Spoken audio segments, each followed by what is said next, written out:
Hello and thanks for joining. Today I'm going to tell a story. It's a story that may interest you, hopefully it might amuse you, and it may even inspire you. And like all good stories, it starts off once upon a time. But it's actually happening right now.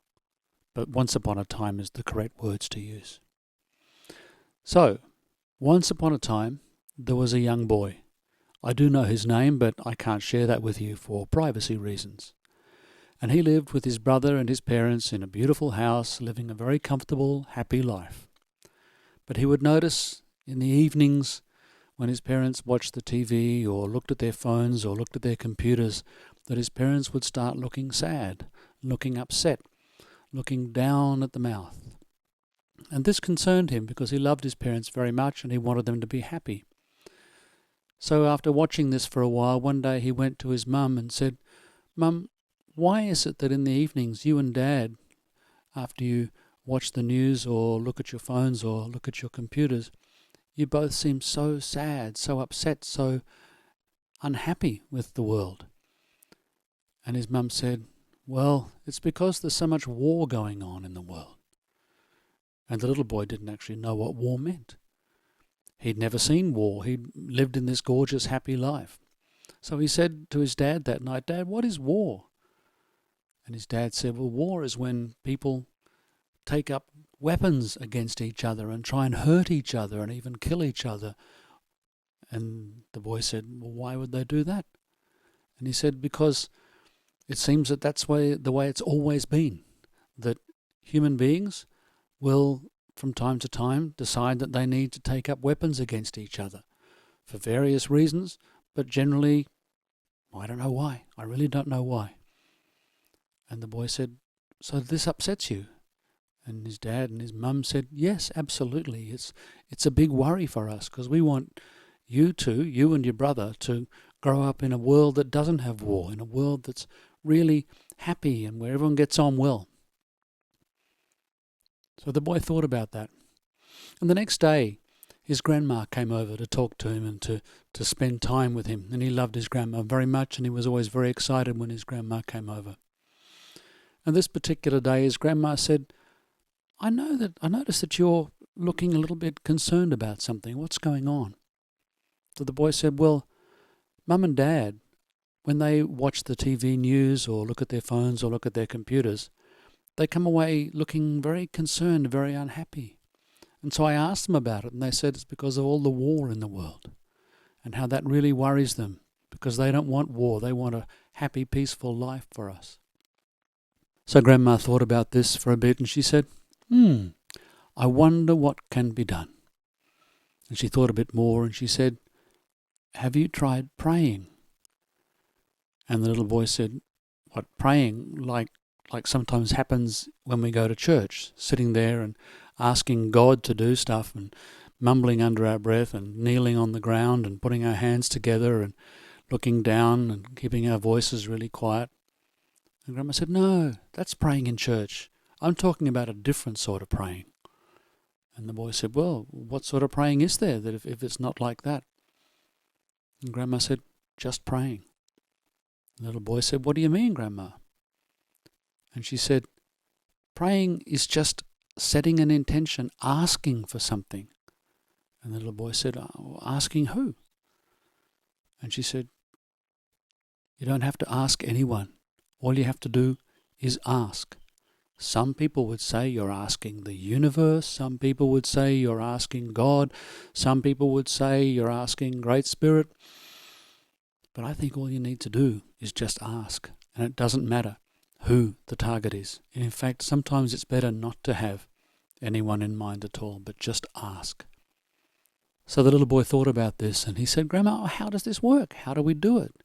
And she said, "All you need to do is find a space, a special space preferably, but it doesn't matter. You can do this absolutely anywhere, and just completely focus on what it is that you want to happen." And he said, "Well, you mean no more wars?" And she said, "Maybe try not talking about war at all. What do you want instead of war?" And the boy said, "Peace, happiness." And Grandma said, "Well, those are the things that you should pray for. Don't think about war. Just think about peace and happiness. And the little boy said, Grandma, can we do this together? Can you show me? She said, of course. So they went to a special spot in the garden. Beautiful day it was. The sun was shining and it was a very pleasant afternoon. And they sat down and Grandma said, okay, what I want you to do is just think about what it is that we're wanting. Peace and happiness. And send out the message saying, I am praying now for peace and happiness. So the little boy, he thought it was a good idea to close his eyes. So he closed his eyes and he thought very hard and he concentrated very hard. And he said, I am praying for peace and happiness. I am praying for peace and happiness. And then Grandma joined in and together they said, I am praying for peace and happiness. I am praying for peace and happiness. And the little boy opened his eyes, said to Grandma, so is it happening now? And she said, well, maybe it will be for you. But we need to spread this message around. We need to get more people interested. And the little boy thought about that and said, okay, I'll see what I can do. So a couple of days later, his friends came around for a play date. They were all very excited to be gathered because he had really lovely friends and they really enjoyed playing together. And after a while, the little boy sat down in his special space, closed his eyes and said, I am praying for peace and happiness. And one of his friends came over and said, what are you doing? And he said, I'm praying. And his friend said, what, like in church? And he said, no, this is what my grandma taught me. This is what we need to do if we are going to bring about peace and happiness in this world. And his friend said, what? And so the little boy showed him. And together they thought they'd give it a go, so they sat down with their eyes closed and they said, I am praying for peace and happiness. Praying for peace and happiness. And then after a while, all the other friends who were there at that play date gathered round them. And so the little boy and his friends showed them how to do the same thing. And then when they'd finished, they got up and carried on playing and eating snacks and having a really lovely time together. And then they went home to their own families. And then after a while, each one of them started sharing this experience with their family members, with their friends. And initially, of course, everyone was skeptical because they'd been to church and they'd seen what was going on in church and they didn't really feel like that kind of way of praying. It didn't seem to be real for them, and besides you had to go and sit in a big building and a big echoey building and there had to be some fellow up there with a big robe on guiding them through the process. They just wanted to be able to do this themselves. And so gradually the little boy and his friends started showing all their friends and their brothers and their sisters until all the parents started saying, this is really interesting. Every time our children gather to play or do something together, I see them sitting down quietly with their eyes closed. And so they asked the young boy, and they said, what's this about? And he said, we're praying for peace and happiness. The parents thought about that and thought, but like in church? And he said, no, not like in church. This is just praying directly, hoping for peace and happiness. And so after a while, the parents started sharing this story when they were gathering with their friends, sometimes with a little bit of humour at the whole experience of witnessing their children praying. But even though they may have joked about it in the time, some of the parents went home and thought, well, actually, it's not a bad idea. Let's give it a go. Let's see if we can, well, we're not going to lose anything, are we? As long as we do it in the privacy of our own home. So the parents would go home and maybe just before they were going to bed, they would sit down and they would say, I'm praying for peace and happiness. I'm praying for peace and happiness. And some of these parents had friends who were working for big high-up positions in the government and in big corporations. And gradually those people started hearing about this. And they were starting to think, well, the people in the government were saying, it seems that a lot of people who are our voters are praying for peace and happiness. Wonder what's going on there. Maybe we need to start catering to these people. They're an interest group that we should be dedicating some of our advertising and our spin towards. And people in the corporations started thinking, seems that some of our customers are doing this thing called prayer, where they're gathering together and praying.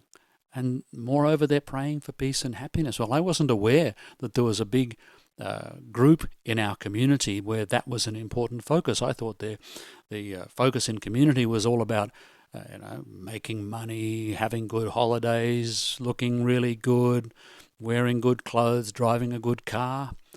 But these people are asking for peace and happiness. And so gradually, as happens, government and the big corporations got together and they started working out what's going on here. What's going on here? Why so many people in our community are praying for peace and happiness? So then the leaders of that country heard all about this. And they thought, well, this is an interesting new way to look at life. Maybe it'll work, maybe not. And they were heading off to a big gathering of the United Nations. And that gathering was all about looking at the war, because the war had been going on for a long time now. And of course that means it's costing a huge amount of money, not to mention the fact that people were getting killed and people were getting hurt, and there was a lot of displaced people and a lot of damage done to the environment and all that kind of stuff.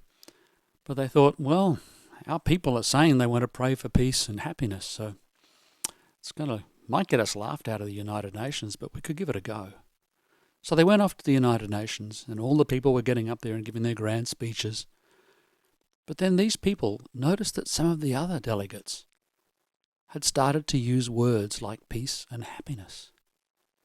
And they were thinking, wonder what's going on here. And then during the breaks, they would go off and have a lovely meal with some of these people, and they would talk to them and say, what's this about peace and happiness?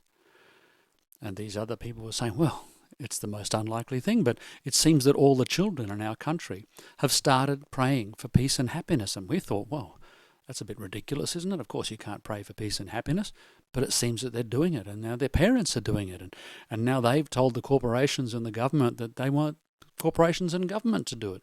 So we feel we've got to do that. And pretty soon it became obvious that all around the world, these corporations and these governments were starting to think about praying for peace and happiness. So the conference got back together and it decided it was going to tell the people who were causing the war, who were making the decisions that were sending the guns out and sending the planes out and sending the ships out and threatening everyone and causing all the damage and destruction and pain and misfortune. They would start telling them what was going on. And these people were some of the most powerful people in governments and corporations in the world. And so they started getting these messages that all across the globe, millions and millions of people, starting with the children, then coming into the parents and then reporting to their friends and gathering together, and they were coming together in groups all around the place to pray for peace and happiness. So the warmongers looked at this and thought, wow, maybe what we're doing is not a good idea. Maybe what we're doing should be stopped. So instead of going to the next so-called peace talks full of anger and hatred and aggression, they started going to the peace talks actually wanting to talk about peace. And they started asking for things like forgiveness and saying, we're really sorry we started this process. Is there any way we can stop it now and see what can be done to fix things up? Then they realized that when they went home to bed, they actually felt better. They could sleep more easily. They could relax. And so, fairly quickly, in fact, these people got together and they said, actually, the children were right all along. So let's have peace.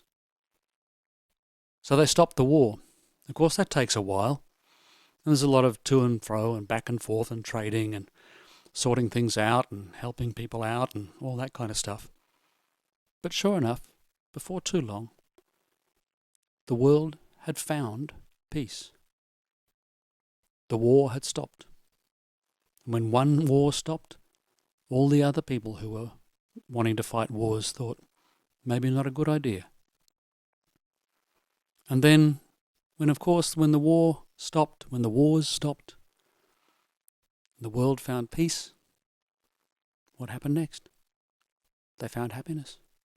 There was no more need to worry, no more need to be stressed, no more need to feel that people had to support a war that they didn't believe in. It was all because of the little boy who listened to his grandma and prayed. Aho me taku yasin.